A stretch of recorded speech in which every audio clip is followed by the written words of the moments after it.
안녕하십니까. 귀한 찬양에서 감사합니다. 주님께서 이 찬양처럼 오셔서 우리 한 사람 한 사람 심령을 다스려 주시기를 기도합니다. 오늘 믿음 시리즈 15번째 말씀, 끝까지 견디는 믿음이라는 제목으로 말씀드리겠습니다. 잠깐 기도하죠.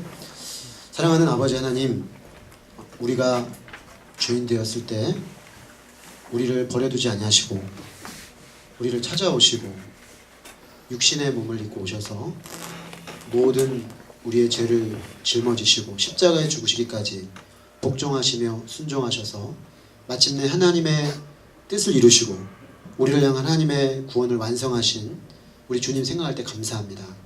그 주님께서 지금도 하나님의 영으로 우리 가운데 임재하시고 다스리시고 또 행하시는 모든 것들을 이 시간 보며 감사와 찬송을 올려드립니다. 아버지 하나님, 이 시간에 저희에게 말씀하여 주셔서 주님의 세미한 음성을 듣는 자리가 되게 하시고 우리의 삶의 자리에서 믿음으로 견디며 전진해 나가야 될 것들을 발견하게 하시고 주님이 기뻐하시는 그 자리에서 순종하여 주께 영광 돌리는 주의 백성들로 세워지는 복된 시간 되게 하여 주시옵소서. 주의 성령께서 이 시간을 주장하셔서 한 분 한 분 심령에 친히 말씀하여 주시기를 기도합니다. 예수 그리스도 이름으로 기도했습니다. 아멘. 무슨 일이든지 이전에 익숙하고 편하던 것들을 다 버리고 새롭게 시작하는 것은 쉬운 일이 결코 아닙니다. 하물며 믿음으로 이전에 우리가 사랑하던 이 세상의 명예와 이 세상의 낙과 또 세상의 보화를 버리고 고난과 수모를 선택하는 것은 대단한 믿음의 역사라고 할 수가 있겠습니다. 그러나 그렇게 쉽지 않은 믿음의 멋진 출발을 한 것이라고 해서 또 그것으로 모든 것이 끝나는 게 아닙니다. 한번 멋지게 믿음의 출발을 했다고 해서 자동적으로 그 남은 삶은 믿음으로 다 사라지는 것이 아니라는 얘기입니다. 믿음은 멋진 출발의 순간에 관계되는 것이기도 하지만 모든 과정을 끝까지 견디는 것과도 깊은 연관성이 있습니다. 우리는 하나님의 은혜로 멋진 믿음의 출발을 해놓고서 이런저런 이유로 그 믿음이 흐지부지 되기가 쉽습니다. 그런 점에서 모세가 이집트의 왕자로서의 모든 특권을 버리고 결단하고 하나님의 백성과 함께 고난받기를 선택한 그 멋진 믿음의 출발이라는 측면에서 우리에게 영감을 줄 뿐만 아니라 그가 끝까지 견디는 믿음에 대해서 우리에게 할 말이 있다는 점에서 굉장히 의미가 큽니다. 이런저런 일로 흔들리고 갈등하고 두려워하기 쉬운 우리 모두 오늘 말씀을 통해 확고한 믿음으로 끝까지 견디며 나아가는 믿음으로 무장할 수 있기를 기도합니다. 오늘 우리가 읽은 히브리서 11장 27절을 보시면 모세의 믿음에 대한 또 다른 진술을 대하게 됩니다. 믿음으로 애굽을 떠나 왕의 노함을 무서워하지 아니하고 곧 보이지 아니하는 자를 보는 자와 같이 하여 참았으며. 우리가 이 말씀을 읽으면 지금 이 본문이 뭘 얘기하고 있는지 어떤 상황을 얘기하고 있는지 좀 먼저 분별을 할 필요가 있습니다. 왜냐하면 모세가 이집트를 떠났을 때의 믿음을 지금 이야기하고 있는데 모세가 이집트를 떠난 것은 출애굽기를 보면 2번 나타납니다. 그가 40살 때 이제 이스라엘 백성의 일원으로서 하나님의 백성으로서 이제 정체성을 가지고 하나님의 백성과 고난받기로 결단을 하고 딱 자기 정체성을 세웠을 때 그가 살인을 하는 바람에 어쩔 수 없이 이집트를 떠나게 된 장면이 하나가 있고요. 그리고 또 다른 장면은 40년이 지난 이후에 80살이 돼서 광야 40년을 보내고 이제 이스라엘 백성을 이끌고 광야 가운데로 그들을 이끌고 나가 가나안 땅으로 이끌어가는 그 삶을 위해서 이스라엘 백성들을 이집트에서 끌고 나오는 그런 그 이집트를 나오는 장면도 있습니다. 과연 어느 것이 오늘 본문이 의미하는 바냐라는 것에 대한 그 학자들의 많은 논쟁이 있는데 후자가 분명하다라고 보여집니다. 왜냐하면 일단 저희가 출애굽기 2장 후반부를 보면은 모세가 40살 때 이집트를 나올 때는 사실은 불가피한 측면이 많았죠. 그가 물론 이스라엘 백성과 함께 고난받기로 선택한 것, 그것은 믿음이었습니다. 그러나 이집트를 나오는 것 자체는 사실 어찌 보면 그의 어떤 의도된 계획이었다고 보다는 자기가 잘 준비되어 있지 않았기 때문에 하나님의 뜻을 섬길 수 없어서 우발적으로 나왔다, 도망자로 나왔다, 이렇게 말할 수가 있습니다. 그 점에서 80살 때 이집트 나온 그것을 가르치는 것이 맞겠다, 그 점을 생각해 볼 수가 있고요. 또 하나는 이 오늘 본문이 사실은 앞에 거다라고 40살 때다라고 많은 사람들이 얘기하는 근거가 뭐냐면 바로 뒷구절입니다. 뒷구절에 보면은 유월절과 피 뿌리는 의식을 정한 것을 믿음으로 했다, 그 구절을 얘기하는데, 이거는 출애굽기로 보면 12장에 나오는 장면이에요. 그래서 만약에 이스라엘 백성을 이집트에서 끌고 나오는 것을 그냥 딱 놓고 본다면 피 뿌리고 그 다음에 끌고 나오지 않습니까? 그러니까 이거는 그때가 아니다라는 그런 주장들을 할 수가 있는 것입니다. 그런데 그거에 대해서 80살 때가 맞다라고 우리가 말을 할 수 있는 것은 지금 모세가 이스라엘 백성을 이집트에서 데리고 나왔다라는 것은 단순히 피를 뿌리고 10번째 재앙이 끝나고 그들을 데리고 나왔다, 그것이 아니라 그의 삶, 이스라엘 백성을 데리고 나오기 위해서, 예를 들어서 출애굽기 5장부터 좀 약간 멀게 가면 11장까지, 좀 더 멀리 가면 12장, 아예 멀리 가면 14장까지 홍해 앞까지 가는 이 전체를 일컬어서 데리고 나온 것이다, 이렇게 본다면 전혀 문제가 되지 않습니다. 그래서 저는 오늘 이 본문을 해석할 때 80살 때 모세가 이스라엘 백성을 데리고 이집트를 탈출하는 그 장면을 하나님이 믿음으로 한 것으로 묘사하고 있는 것으로 바라보려고 하는 것입니다. 그런데 오늘 이 모세가 이스라엘 백성을 데리고 나올 때 그 출애굽기 5장부터 11장의 주된 장면은 뭐냐면 모세와 이집트의 왕 파라오의 대결입니다. 이 대결 장면이 계속해서 등장을 합니다. 모세가 하나님의 부르심을 확신하고 뜨거운 마음으로 이스라엘 백성을 이집트에서 데리고 나오려고 했을 때 그의 앞에는 강력한 이집트의 왕 파라오가 떡하니 버티고 있었습니다. 그리고 그는 결코 순순히 이스라엘 백성을 내보내려고 하지를 않았습니다. 한번 생각해 볼까요? 한쪽은 40년 전 한때 이집트 왕자였으나 40년이 지난 지금 그는 광야에서, 미디안 광야에서 양떼들을 돌보는 목자로 40년을 살았어요. 아마 그에게서는 양 냄새가 났을 것 같아요. 40년 동안 양을 돌봤으니까.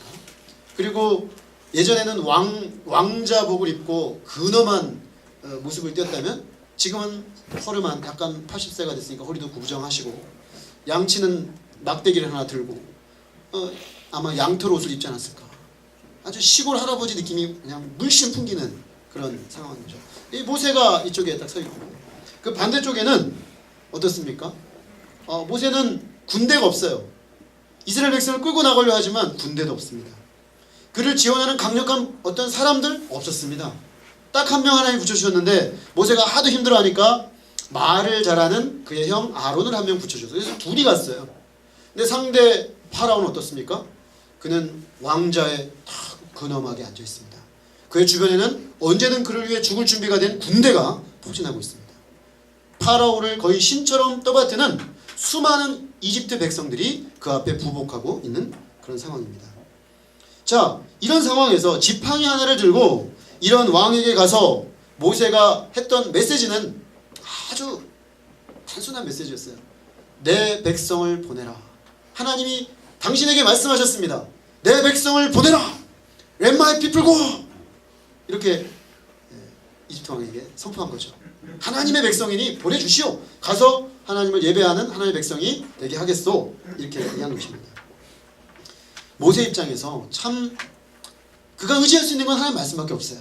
하나님이 이렇게 말씀하셔서 내가 왔다. 근데 그것을 보는 이집트 왕의 입장에서는 쟤 뭐니? 이렇게 되는 거죠. 뭐 하자는 건가? 내가 그 말을 왜 들어야 되는가? 이런 생각이 드는 거죠. 힘들게 도전을 했는데 바로의 첫 번째 반응이 이렇습니다. 여호와가 누구이기에 내가 그의 목소리를 듣고 이스라엘을 보내겠느냐? 나는 여호와를 알지 못하니 이스라엘을 보내지 아니하리라. 당연한 반응 아니겠습니까? 그는 살아계시지만 보이지 아니하시는 하나님을 알지 못하는 사람이었습니다. 여호와가 누구간데 내가 그의 말을 듣고 그 백성을 보내야 하는 것이냐? 그리고 이들이 왜 그의 백성이냐? 내 노예고 내 백성이다. 나는 결코 보낼 수 없다. 이렇게 말하는 것이죠. 그는 심지어 자신을 신이라고 생각하는 사람이에요. 이집트 왕 파라오는 이집트가 섬기는 신 중에 가장 등급 레벨이 높은 신이 태양신 라거든요. 근데 그 태양신 라의 아들이 바로 이집트 왕 파라오예요. 그러니까 자기는 지금 신과 동급이란 말입니다. 그런데 어떤 신이, 이스라엘의 신이라고 하는 여호와라는 신이 그 백성을 보내라. 이거 신의 반열에 서 있는 내 입장에서 기분이 안 좋은 거죠. 내가 지금 이 이집트를 완전히 장악하고 있는 신인데 또 누구를 보내라고 하나? 기분이 나쁜 거예요. 그래서 이런 그에게 초라한 행색을 하고 너의 백성 이스라엘을 보내라는 모세의 메시지는 그 백성들의 노역을 쉬게 하려는 한심한 도전으로 보였습니다. 그래서 모세의 첫 번째 믿음의 도전은 어떻게 됐냐면 오히려 이스라엘 백성들을 어렵게 만들었습니다. 이 파라오가 화가 났어요. 아니 이것들이 요즘 잘 내줬더니 기어오르는구만. 너무 풀어준 것 같아. 그러면서 람셋 성을 건설하고 있었거든요. 이스라엘 백성들이 노예가 돼서. 근데 벽돌을 만들어야 되는데 짚을 안 주겠다는 거예요. 짚을 넣어야 이게 단단하게 만들어져 가지고 빨리 만들 수 있는데 집 주지 마. 집 지들이 구하라고 해. 이런 명령을 내린 것입니다. 그래서 결국 이스라엘 백성들은 더 큰 압제에 놓이게 되었습니다. 감독관들은 벽돌을 쓸 집도 주지 않고 심지어 횡포를 부리고 폭력까지 행사했습니다. 이렇게 어려워진 상황 가운데 이스라엘 백성들의 대표단을 뽑아서 이집트 왕에게 가서 항의를 합니다. 왜 갑자기 이러십니까? 이렇게 하면 우리가 어떻게 일을 합니까? 따진 거죠. 그랬더니 파라오가 한마디로 말합니다. 니들이 사는 게 한가해서 예배하러 간다며? 모세 때문이야! 이렇게 얘기를 해준 것입니다. 그들은 갑자기 광야에 있던 모세가 나타나서 일을 더 어렵게 만드는 상황을 보면서 많이 힘들어졌습니다. 이 대표단이 나오다가 모세를 만났어요. 모세를 만나서 이렇게 말합니다.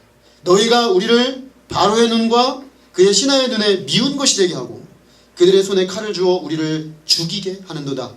여호와는 너희를 살피시고 판단하시기를 원하노라. 노예 생활에 익숙해진 이스라엘은 더 큰 고난을 무릅쓰고 이 압제를 끝장내고 이집트를 탈출하는 것은 상상할 수도 없는 일입니다. 이 사람들은 노예로 사는 것을 운명과 숙명처럼 받아들였어요. 사실 원래부터 노예가 아니었죠. 400년 전에는. 근데 그들은 언제부턴가 자기들은 태어날 때부터 노예였어요. 태어날 때부터 노예였기 때문에 굳이 이런 분란을 일으키면서 노예 생활에서 굳이 빠져나와야 되는가? 괜히 일만 더 그르치고 힘들어진 게 아닌가? 모세에게 강력하게 항의를 한 것입니다. 모세는 지금 믿음으로 담대하게 왕에게 도전하여 노예로 압제받는 그 백성을 구하고자 했는데 이집트 왕으로 인해서 큰 장벽에 부딪히고 말았습니다. 또한 그가 구하려고 하는 이스라엘 백성들이 와 모세님 우리를 위해 드디어 왕자님이 나섰군요. 나설 줄 알았다니까요. 이러면서 화이팅! 이래도 부족한 판에 모세 화이팅! 당신밖에 없어. 이러면서 기대를 하면 좋겠는데 오히려 왜 나서가지고 일을 그르치고 우리를 힘들게 만들어요? 이런 말을 듣고 있는 거예요. 자, 모세는 이게 힘이 나겠습니까? 이게 지금 나도 힘들게 지금 나선 건데 그 앞에 구절을 보면 모세가 나서려고 한 게 아니었어요. 하나님이 너가 내 백성을 이끌어내는 일을 해야겠다 그랬더니 하나님 저는 안 되겠습니다. 80년 동안 40년 전 모세는 이집트 왕자로서 뭐든지 할 수 있을 것 같았어요. 내가 나서기만 하면 이스라엘이 따라올 것 같았고 내가 나서기만 하면 이집트와 대결을 해서라도 이들을 끌어낼 수 있을 것 같았어요. 근데 40년 동안 양들 뒷바라지하고 양똥치고 양들 데리고 다니다 보니까 이분이 굉장히 힘이 빠지셨어요. 가만히 자기가 자기를 생각해봐도 자기가 뭘 할 수 있겠어요. 이제는 왕자도 아닌데. 그래서 하나님께 전 아닙니다 하나님. 저 말고 다른 사람을 보내십시오. 하나님 아니 너를 보내려고 내가 지난 80년 동안 기다린 거야. 계속해서 가라고 하신 거예요. 그래서 마지못해 나섰는데 첫 번째 나서서 한 일이 꼬인 거예요. 그리고 내가 좋게 해주려고 했던 사람들은 나를 비난하는 거예요. 자, 모세는 여기서 그만둬야 되지 않을까요? 우리가 오늘 27절 9절을 읽으면 모세가 이집트 나오는 게 뭐 그렇게 힘들어? 그게 뭐 이렇게 믿음이 필요해? 이런 생각이 들지 모르지만 대단한 믿음이 필요했습니다. 모세는 그만두고 싶었어요. 이게 뭐 성과가 보여야 말이죠. 안 될 게 뻔하잖아요. 거대한 세력을 앞에 놓고 지팡이 하나 들고 가서 하나님 말씀 전해서 뭐가 될까? 이 생각이 그냥 막 올라오는 거죠. 첫 번 실패하니까 이건 확신으로 굳어지는 거죠. 자, 모세는 바로 그 상황에서 하나님을 신뢰하고 다시 한번 믿음으로 도전해서 끝까지 인내하여 마침내 이스라엘 백성, 그 불가능해 보이는 바로의 압제에서부터 건져서 200만 명이나 되는 이스라엘 백성을 끌고 나왔다는 것입니다. 모세는 잠시 좌절했지만 하나님의 말씀을 듣고 다시 10번이나 이집트 왕 바로에 갑니다. 끄떡도 하잖아요, 바로는. 그러나 그는 갑니다. 내 백성을 보내라. 나중에는 아마 파라오가 꿈에 나타났을 거예요, 모세가. 양털옷도 입고 이상한 할아버지가 와서 내 백성을 보내라. 아무리 비판을 하고 타협안을 제시하고 막 안 된다고 그러는데도 놔가지고 내 백성을 보내라. 이 할아버지 이상한 할아버지예요. 근데 모세는 포기하지 않아요. 백성을 보낼 때까지는 절대 포기하지 않아요. 결국에는 하나님께서 이렇게 도전하는 모세에게 매번 재앙을 보내십니다. 피재앙, 개구리 재앙, 이재앙, 독종 재앙, 그죠? 메뚜기 재앙, 어둠의 재앙, 나중에는 장자 재앙까지. 모세가 전파하는 그 메시지는 하나님이 보내신 바 그 메시지라는 것을 확증해 주시는 거예요. 그래서 하나님이 친히 역사하시고 계시는 것을 보여주셔서 모세가 시간이 지날 때마다 하나님이 나를 통해 마침내 이 일을 이루시겠구나 확신하고 그는 결코 뒤로 물러서지 않고 끝까지 믿음으로 나아갔습니다. 근데 사실 상황은 그 하나하나 이렇게 들어가서 보면 좀 좋지 않게 흘러갔습니다. 왜냐하면 이집트 왕이 봤을 때 재앙이 딱 벌어지면 겁이 나는 거예요, 이 사람도. 사실은 자기가 신이 아니고 사람인 걸 자기는 알잖아요. 그죠? 신이라고 말은 하지만 자기가 잘 알잖아. 내가 신이 아닌 걸. 그러니까 이게 진짜 신이 있는 것 같단 말이에요. 그러니까 파리가 막 들끓을 때는 납작 엎드리는 거예요. 알았어. 그러면서 보내줄게. 근데 남자만 가. 이제 다음 재앙 딱 오면 알았어. 이번에는 어른만 가. 알았어. 이번에는 애들은 놓고 가. 할아버지들 놓고 가. 나중에는 짐승 놓고 가. 자꾸 타협안을 제시하는 거예요. 잠시 재앙이 올 때는 물러섰다가 다시 완강하게 저항하기를 반복했습니다. 점점 그의 불순종으로 인한 이집트 재앙이 커지자 이제는 타협안을 점점 제시하는 것이죠. 그는 모세에게 한쪽으로는 타협안, 한쪽으로는 강력한 협박, 양동작전으로 집요하게 모세가 그의 시도를 포기하도록 종용합니다. 9번째 재앙으로 인해 이집트 전역이 태양빛을 잃고 어둠에 쌓여 있을 때였습니다. 이집트 전역이 어두워요. 근데 이스라엘 백성이 있는 고센 땅만 빛이 쫙 비쳐요. 이상한 기적이 일어나는 거죠. 그래서 이 밝은 곳에 있던 모세가 어둠 속으로 들어가서 왕 앞에 나타났습니다. 아마 이때가 제일 무서웠을 거예요. 내 백성을 보내지? 보내는 게 좋을 건데 아마 무시무시했을 거예요. 어둠 속에서 대면하며 그 선포하는 모세의 메시지. 자, 근데 바로는 모세를 겁박합니다. 악이 맞힌 거예요. 바로도. 너는 나를 떠나가고 스스로 삼가 다시는 내 얼굴을 보지 말라. 내가 내 얼굴을 보는 날에는 죽으리라. 무슨 말입니까? 너 한 번 더 오면 죽여버리겠어. 사실 이집트 왕의 말 한마디면 목자 생활하던 이 80세 노인은 무기력하게 끌려가 죽음을 당할 수밖에 없는 상황입니다. 그런데 그의 왕의 손에는 한 손에는 협박하듯 다른 한 손에는 타협안을 쥐고 계속해서 물러서지 않고 으르렁으르렁 거리는 것입니다. 될 것 같다가도 이쯤 되면 정말 세잖아요. 이 바로가 보통 센 것이 아니에요. 아마 성경에 등장하는 인물 중에 제일 센 인물인 것 같아요. 그 심한 왕, 이스라엘의 가장 악한 왕 아합, 므낫세 이런 사람도요 회개하거든요. 회개를 하지 않는, 끝까지 회개를 하지 않는 왕 파라오. 제일 센 왕과 붙은 거예요, 모세가. 그러니까 마지막에는 아마 절망이 오지 않았을까? 와, 이 정도까지도 안 되면 안 되는 게 아닐까? 그러나 모세는 담대하게 그 왕에게 마지막 재앙을 선포하고 그 앞을 나옵니다. 10번째 재앙이 있은 후에 이 왕은 포기하잖아요. 잠시 정신을 잃어가지고 다 가지고 빨리 나가! 이렇게 했어요. 근데 이스라엘이 나가는데 200만 명이 애들까지 데리고 연약한 여자와 어른들까지 데리고 나가는 이 행렬을 보니까 정신이 들었어요. 병거를 이끌고 또 쫓아와요. 이스라엘은 앞에는 커다란 홍해바다, 뒤에는 이집트 군사 앞에 갇혀버렸어요. 이스라엘 백성이 막 두려워서 말합니다. 모세, 너 왜 우리를 여기까지 끌고 와서 여기서 죽게 만드는 거야? 그때 모세가 말합니다. 너희는 두려워하지 말고 하나님이 오늘 너희를 위해 행하는 것을 보라. 모세는 일관되게 하나님이 그들을 위하여 하실 것을 믿고 끝까지 믿음으로 이스라엘 백성을 이끌어가는 그 일을 감당해냅니다.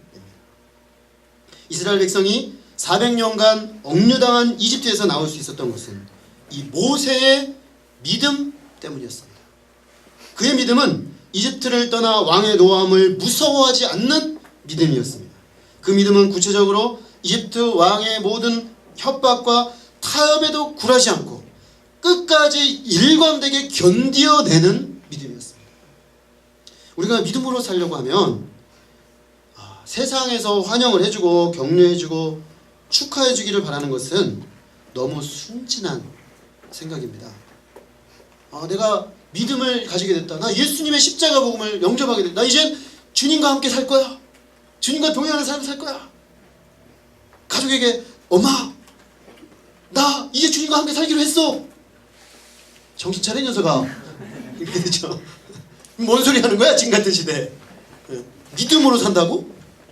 스펙이나 쌓아라, 이 녀석아. 이렇게 되죠.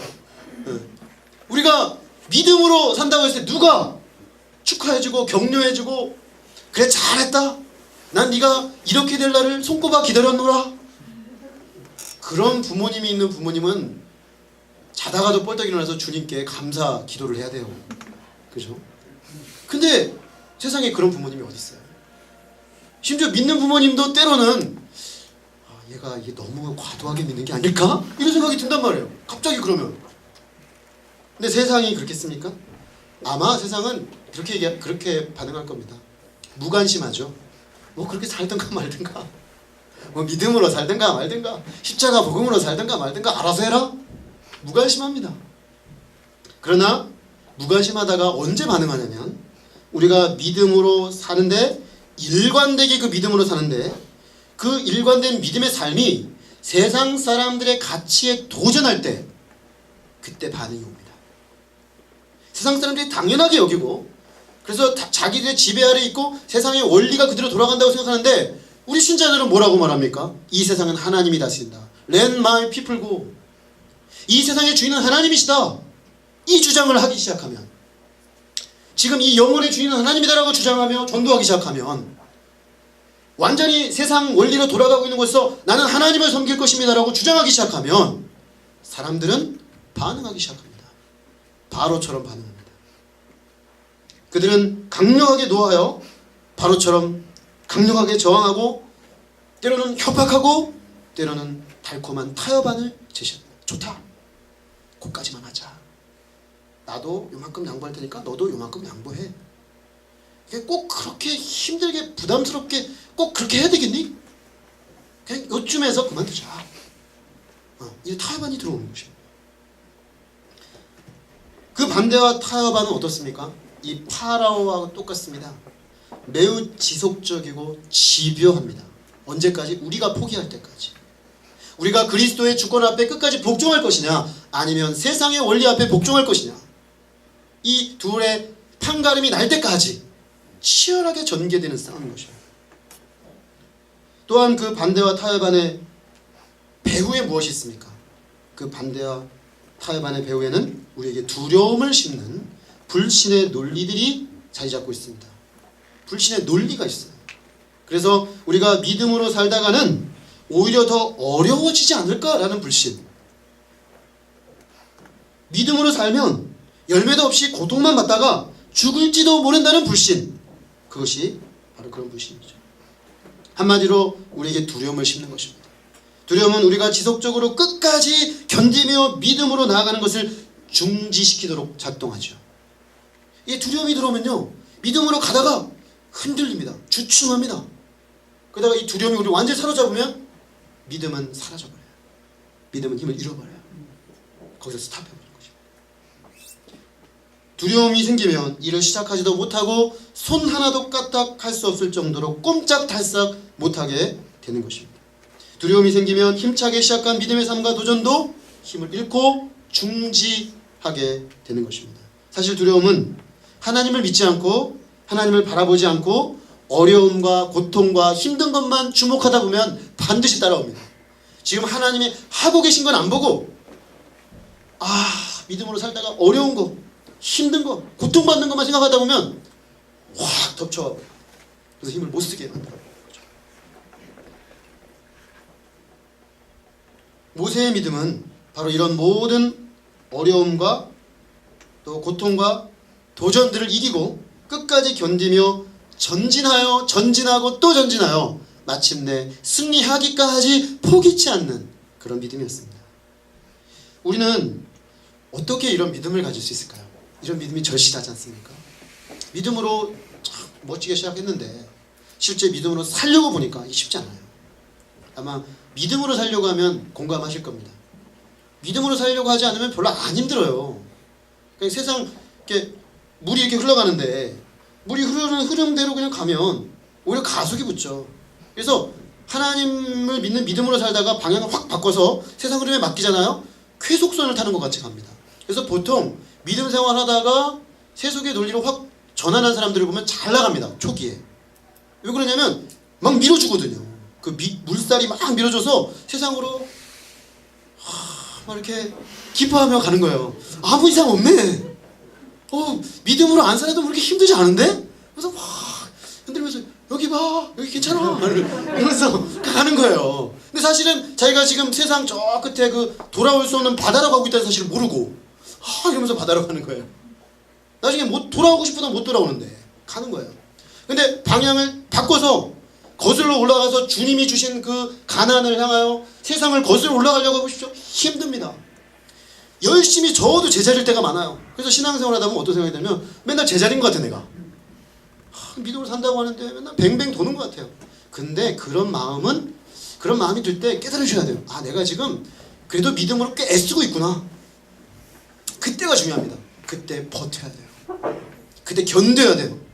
그리고 주님이 주시는 힘을 가지고 한 걸음 한 걸음 더 나아가면 결국에는 밀고 나아가는 힘이 생겨요. 거슬러 올라가는 힘이 생겨요. 모세처럼. 그 바로에게 절대로 밀리지 아니하고 결국에는 그가 하나님 앞에 굴복할 때까지 밀고 나갈 수 있는 힘이 생기는 것입니다. 자, 우리가 생각할 때 모세는 그러면 특별한 사람이라서 모세는 모세니까 모세, 아브라함, 다윗, 모세, 아브라함 특별한 사람, 나 평범한 사람. 그럼 모세나 하는 거지. 나 같은 평범한 사람이 안 되지. 나는 그냥 떠내려갈랍니다. 나는 그냥 어쩔 수 없어요. 나는 이렇게 생각하기가 쉬운 거죠. 근데 모세가 특별한 사람이라서 그가 거슬러 올라갈 수 있었던 것은 아닙니다. 제가 그것을 좀 말씀드리려면 모세가 첫 번째 실패한 이후에 어떻게 했는지를 보면 알 수 있어요. 모세도 우리랑 똑같았던 사람이라는 거예요. 첫 번째 도전을 하고 상황이 어려워지고 백성들은 실망하고 바로는 더 완강해지고 상황이 꼬이면서 모세는 그 누구에게도 나갈 수가 없어요. 그 누구에게도 위로를 받을 수가 없어요. 결국 그는 하나님께 나갔습니다. 하나님께 나가서 이렇게 기도합니다. 주여, 어찌하여 이 백성이 학대를 당하게 하셨나이까? 어찌하여 나를 보내셨나이까? 내가 바로에게 들어가서 주의 이름으로 말한 후부터 이 백성들을 더 학대하여 주께서도 주의 백성을 구원하지 아니하시나이다. 모세 힘들었던 거예요. 모세도 힘들었습니다. 똑같아요. 하나님이 모세에게 말씀하십니다. 이제 내가 바로에게 하는 일을 네가 보리라. 강한 손으로 말미암아 바로가 그들을 보내리라. 강한 손으로 말미암아 바로가 그들을 그의 땅에서 쫓아내리라. 강한 손이라는 말이 2번 반복되고 있어요. 걱정하지 마. 내가 강한 손으로, 그 바로보다 더 강한 손으로 그들을 이끌어낼 거야. 이 말씀하신 후에 길고 긴 하나님의 설득이 이어집니다.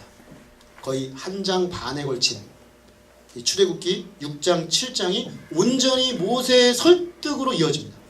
왜? 모세가 너무 절망했어요. 안 싸워본 사람은 절망할 일도 없습니다. 근데 한번 싸웠는데 안 되면 절망이 깊어요. 안 되는 거 아닌가.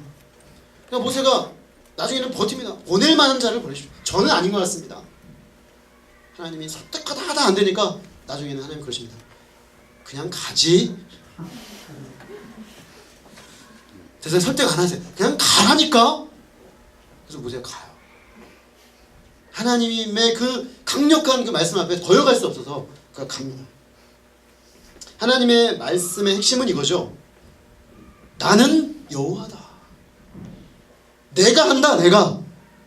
네가 하는 것이 아니고 내가 한다. 바로는 쉽게 순종하지 않을 거다. 난 처음부터 알고 있었다. 계속 그 말이 나옵니다.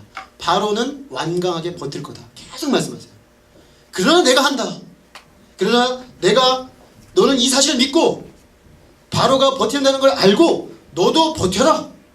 내가 할 때까지 완전히 이루어질 때까지 버텨라. 네가 이 사실을 믿고 순종하여 나아가면 내가 친히 하는 것을 보게 될 거다. 이게 하나님의 메시지였습니다. 이 하나님의 말씀에 의한 설득으로 모세는 다시 한번 용기를 내서 일어섰습니다. 그는 이집트 왕에 대한 두려움을 이기고 백성들의 저항이라는 두려움을 이기고 다시 실패할지도 모른다는 두려움을 이기고 자신이 너무 초라해 보여서 자신이 아무것도 아닌 것으로 보이는 그 두려움을 이기고 다시 용기를 내서 믿음으로 도전했습니다. 그때 하나님께서는 모세와 함께 하시는 표징들을 보여주셔서 그를 격려하시고 그가 끝까지 버틸 수 있는 힘을 때마다 주셨습니다. 모세도 잠시 흔들렸습니다.